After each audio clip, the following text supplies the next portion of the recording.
Ya pemirsa, meskipun Bareskrim Mabes Polri ini sudah menyampaikan bahwa ijazah milik Presiden ke-7 Republik Indonesia Joko Widodo ini dinyatakan identik, namun ternyata kasus ini pun juga belum menemui titik akhirnya pemirsa. Masih ada polemik dan masih menjadi perbincangan di tengah masyarakat. Bahkan sebaliknya UGM juga ikut dituntut. Lalu seperti apa nanti jalannya kasus ini ke depan? Malam hari ini kita akan membahasnya bersama dengan pakar hukum pidana dari Universitas Tarumanegara, ada Mas Heri Firmansyah. Selamat malam Mas Heri. Selamat malam, Assalamualaikum. Sehat ya Mas, terima kasih sudah hadir lagi. Kembali lagi kita membahas mengenai ijazah milik Pak Jokowi Mas. Ternyata Bareskrim Polri saja sudah menyatakan identik, tapi tidak serta-merta menyelesaikan kasus ini. Begitu Mas, artinya masih menjadi perbincangan di tengah masyarakat. Meskipun secara hukum seperti apa Mas Heri, sudah tidak bisa dilanjutkan lagi kan? Seharusnya memang suatu perjalanan proses hukum itu kan harus ada titiknya, Mbak Kens ya. Bahwa kalau kita membaca dari press conference-nya Bareskrim, itu kan pernyataannya penyelidik menemukan fakta-fakta ini. Dengan kata lain ini berarti belum masuk ke proses tahapan penyidikan. Nah kalau belum masuk tahapan penyidikan, berarti perkara ini masih diduga ada perbuatan pidana atau tidak. Beda kalau ini sudah dinyatakan penyidikan, clear ini ada perkara pidananya, kemudian tinggal menemukan tersangka. Maka dengan kata lain sebenarnya spill tipis-tipisnya adalah ini nggak bisa ditarik ke ranah hukum pidana, tidak bisa masuk proses penyidikan apalagi sampai disidangkan terkait dengan isu objek dari ijazah Pak Jokowi tadi. Apalagi ini kan diperkuat dengan pernyataan UGM yang dalam tanda petik masih kekeh juga. Bahwa ini adalah ini benar asli ijazahnya Pak Jokowi begitu kan.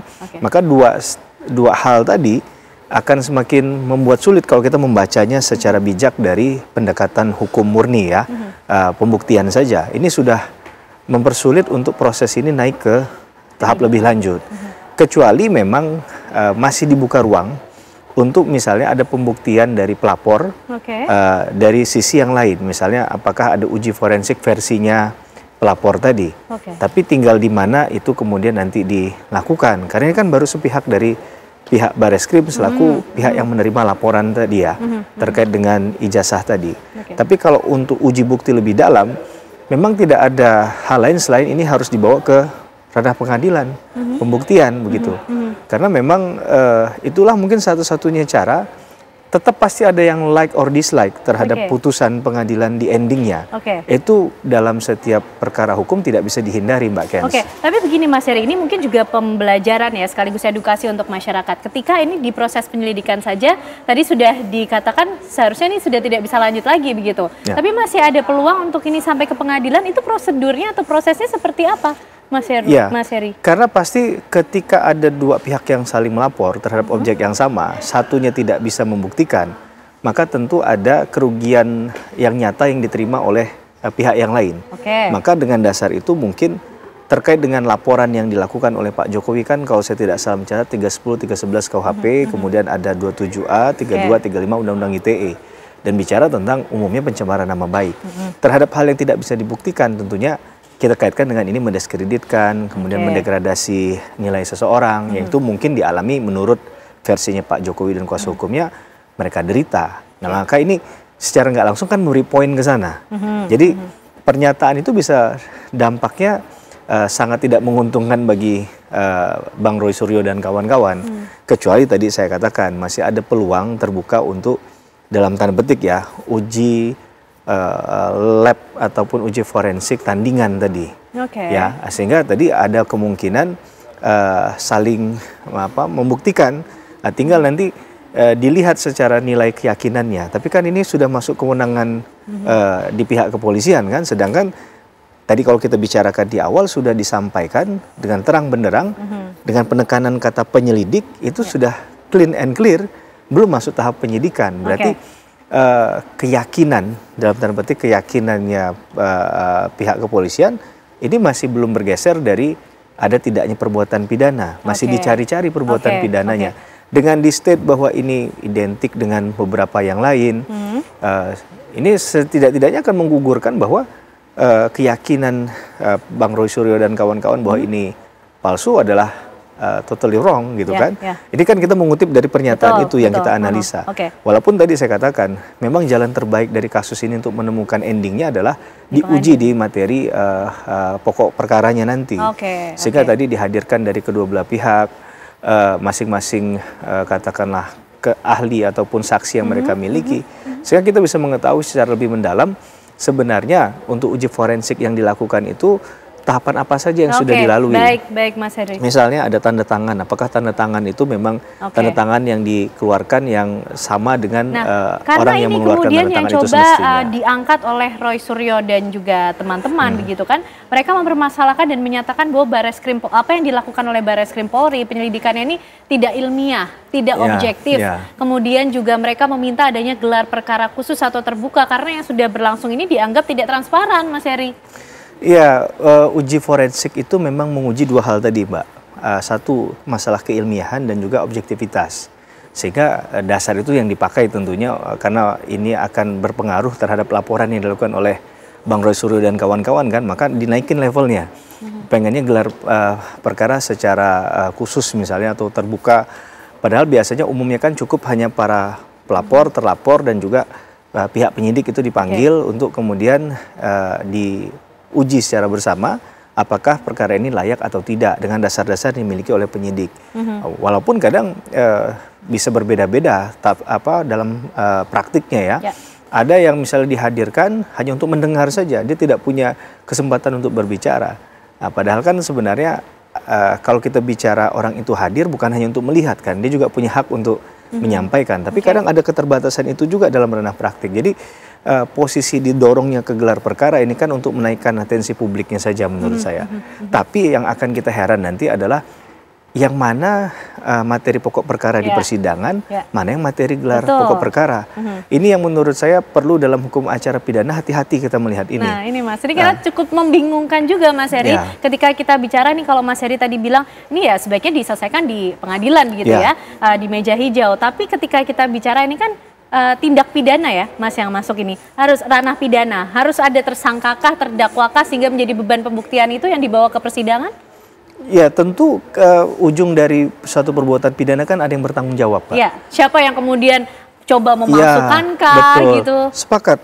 Karena kalau kita lihat laporan dari, kalau nggak salah saya namanya TPPUA ya, yang melaporkan Pak Jokowi di Bareskrim, itu kan menggunakan dalil pasal 263, 264 yang berkaitan dengan memalsukan entah surat atau dokumen gitu ya. Tapi dalam konteks tadi di 263, 264 itu kan ada dua hal, Mbak, membuat surat palsu dan memalsukan surat. Membuat surat palsu memang dari awal tidak pernah ada surat itu, kemudian dibuat. Berarti ini dari awal sudah palsu. Atau memalsukan surat, dia bisa menambah atau mengurangi isinya. Nah ini juga bagian dari konteks tersebut. Nah masalahnya penekanannya yang mana?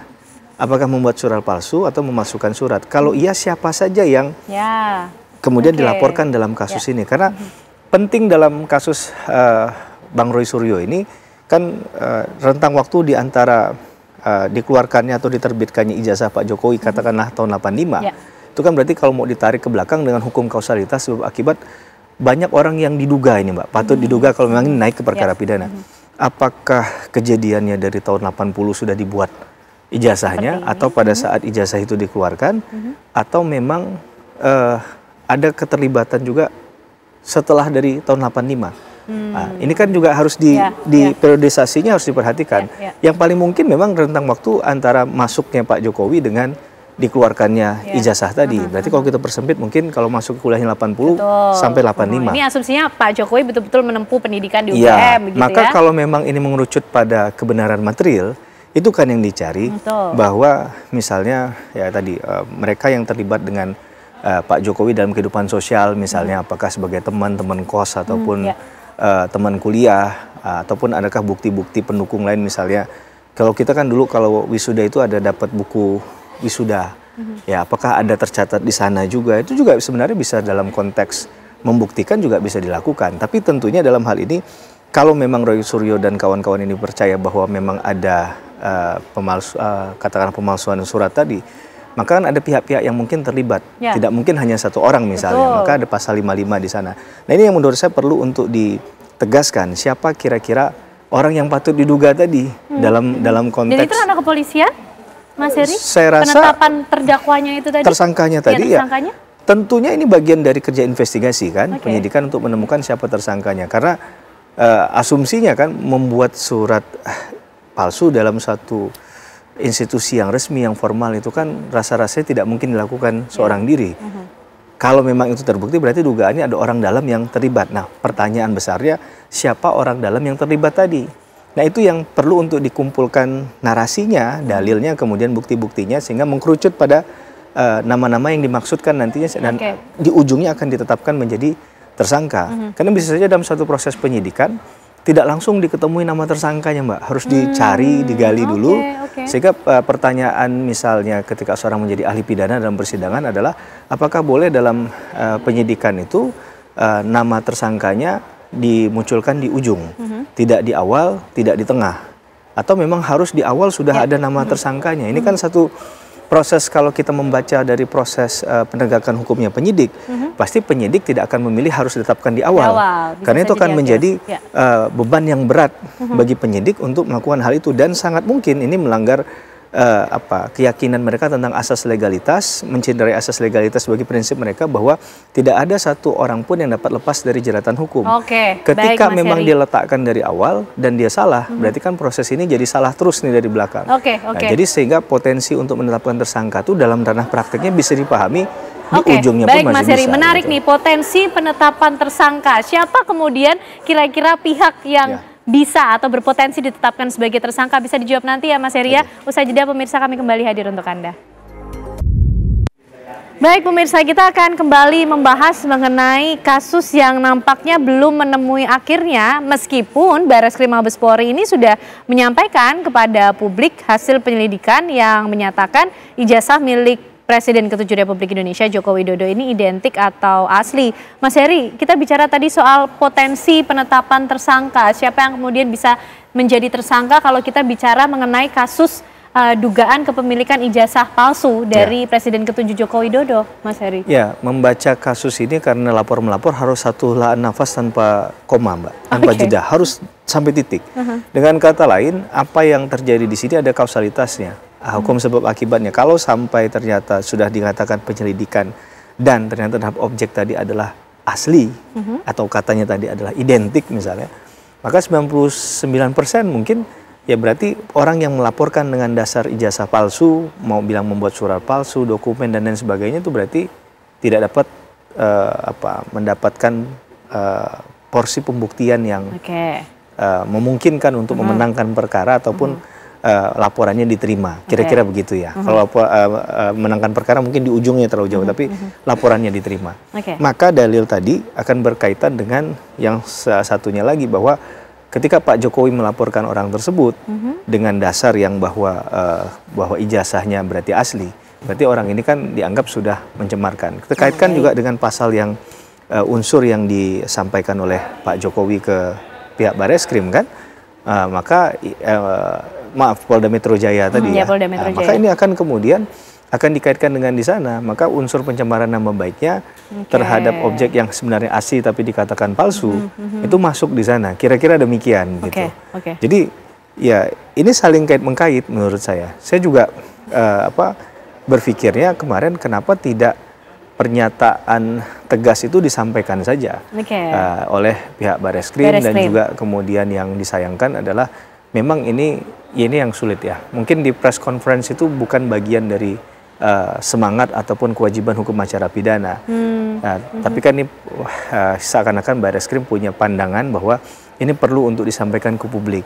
Tapi akhirnya menurut saya tidak clean and clear juga. Itu dia Mas, apakah penyampaian ke publik ini juga punya makna, punya nilai begitu di mata hukum? Artinya kita mempertanyakan, ini kasus ini seperti belum menemukan akhirnya. Siapa kemudian yang bisa memberikan bahwa secara resmi ini sudah selesai, sudah tidak bisa lagi dilanjutkan begitu? Karena itu menurut saya pakai pendekatan legalistik formal. Apa yang diatur dalam KUHP, apa yang diatur aturan teknis misalnya karena ini penyidikan, levelnya penyidikan di teman-teman kepolisian, pakai Perkap Kapolri, Perkaba dan lain sebagainya. Sehingga abaikan dulu tuh press conference tadi ya, dalam tanda petik kegenitan untuk menyampaikan ke publik lewat narasi seperti tadi, tapi kita main di jalur hukumnya saja. Apakah tadi melihat mekanisme gelar perkara? Ketika jadi pernyataan itu jelas disampaikan kepada pihak yang melaporkan, sebenarnya walaupun ini adalah perkara yang seakan-akan memang juga jadi perkara seluruh warga negara Indonesia. Betul. Tapi tentu standingnya adalah bicara tentang ending kasus ini apa. Betul, ya. Kalau karena sudah cukup lama dan cukup panjang kita mengikuti. Betul, kalau bicara tentang ending kasus ini apa, maka yang punya hak hukum utama di situ adalah mereka yang terlibat. Baik sebagai pelapor ataupun terlapor, minimal itu saja. Jadi sebenarnya tidak ada kaitan langsung dan kewajiban untuk menyiarkan atau menyampaikan ini ke publik menurut saya.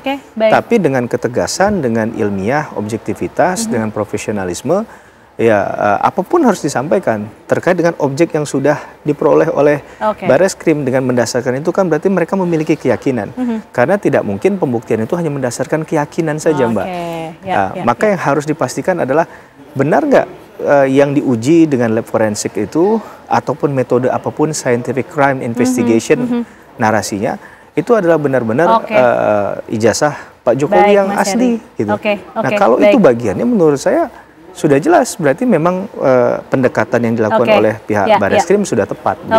Baik, kegaduhan ini apakah kemudian harus sampai seperti ini kah, Mas Heri? Atau kemudian sebetulnya bisa diselesaikan kok, ada prosedur hukum, singkat saja Mas Heri. Saya lebih memilih untuk satu kebijakan yang tidak harus populer ya, tapi dia bisa saja populis. Populer itu kan ya semacam ini yang saya rasa yang kadang harusnya ranah hukum diselesaikan dengan ranah hukum saja. Bahwa ada dan sebetulnya ada ya? Ya, ada ketentuan 109 ayat 2 KUHP yang mengatakan tidak semua proses hukum dugaan terhadap perbuatan pidana itu harus dinaikkan ke tahap berikutnya. Bisa saja dihentikan perkaranya lewat mekanisme produk hukumnya, misalnya surat perintah penghentian penyidikan, misalnya dengan tidak cukup bukti, perkara ini bukan perkara pidana. Jadi kalau memang tidak cukup bukti karena narasinya tidak memenuhi unsur delik, kan dasar untuk ini dikatakan satu kualifikasi pasal perbuatan pidana awalnya adalah pembunuhan unsur delik. Beda hal dengan ketika sudah sampai ke pengadilan, orang diputus bersalah bukan karena memenuhi unsur delik, tapi berdasarkan putusan pengadilan yang berkekuatan hukum tetap. Jadi saya rasa harus tegas-tegas saja dalam kasus ini. Kalau memang tidak ditemukan unsurnya, katakan tidak ditemukan unsurnya, tapi lewat mekanisme hukum. Mas bukan Heri, lewat press conference tadi.